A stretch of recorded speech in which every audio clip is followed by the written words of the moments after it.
So Ohio State moves to 4-0 on the year. And next week, they have the Rutgers Scarlet Knights and Greg Schiano coming back into Ohio State. If you guys remember, Schiano was actually on Urban Meyer's staff back in the late 2000s when Urban Meyer was still the head coach, and went back to Rutgers. Unfortunately, over the years since Rutgers has joined the Big Ten Conference, this really has never been a game at all, whether it was at home at the Shoe or in Piscataway, New Jersey. The average margin of scores of the 8 times that Ohio State has played Rutgers is 54-11. All right.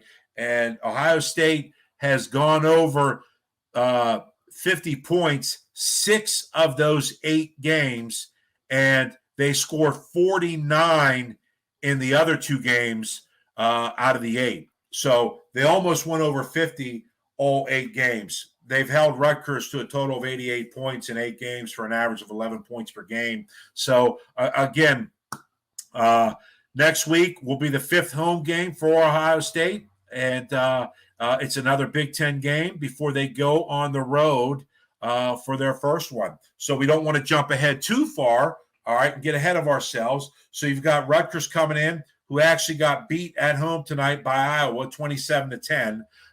So Rutgers will come in at, I believe, 3-1 on the year, 0-1 in the Big Ten. So again, it's another game to keep basically growing as a team.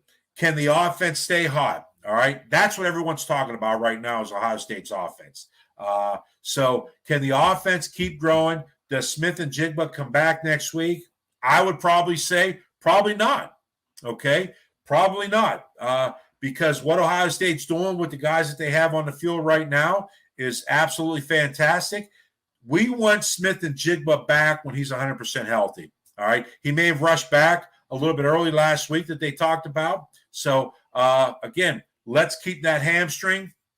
Let's get him totally healthy. As the weather starts to turn too, guys, as you know, muscles get a little bit tighter, easier to pull. So let's get Smith and Jigma healthy for the final stretch. They've got Rutgers, Michigan State, then they have a bye week. And then they start that stretch where it's a monster part of their schedule, okay? So I'd rather have Smith and Jigma at 100% after the bye week when they start that final stretch than rushing him back. So let's look at it from that standpoint and see how it goes. It looks like Ohio State came out of tonight's game fairly healthy. We'll know more later as the week goes on. But, again, Rutgers next week. And we look to go 2-0 in the Big Ten and look to go 5-0 overall.